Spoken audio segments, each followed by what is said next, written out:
Meskipun Kementerian Perhubungan telah menyediakan mudik gratis bagi warga yang mempunyai sepeda motor dengan fasilitas bus dan kapal laut, namun masih saja banyak pemudik yang menggunakan sepeda motor. Kementerian Perhubungan akan mewaspadai pemudik yang membawa muatan lebih di sepeda motor.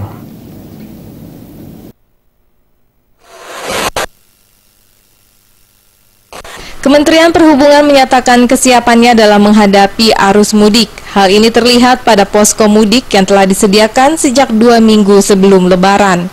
Dari data yang diperoleh dari Kemenhub hingga H-7 total penggunaan kendaraan pribadi yang mudik ke jalur Pantura mencapai 56.468 kendaraan dan untuk roda 2 mencapai 80.595 kendaraan. Hal tersebut pun cukup mengejutkan mengingat pada tanggal 8 Juli lalu Kemenhub baru saja menutup pendaftaran mudik gratis bagi angkutan motor dengan truk dengan berbagai tujuan. Terkait dengan hal itu, Kemenhub pun telah melakukan koordinasi dengan Polantas untuk membantu jalannya mudik bagi pengguna sepeda motor. Ketua Posko Hubungan Darat Kemenhub Cucu Mulyana juga menghimbau kepada pemudik sepeda motor agar berhati-hati di jalan dan mematuhi peraturan lalu lintas.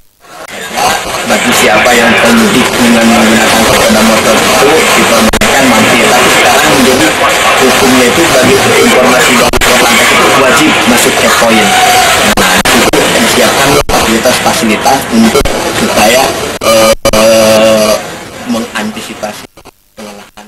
Sementara itu, prediksi kepadatan lalu lintas pada arus mudik ini diperkirakan akan terjadi pada H-3 Lebaran. Dari Jakarta, Rudi Wijaya melapor.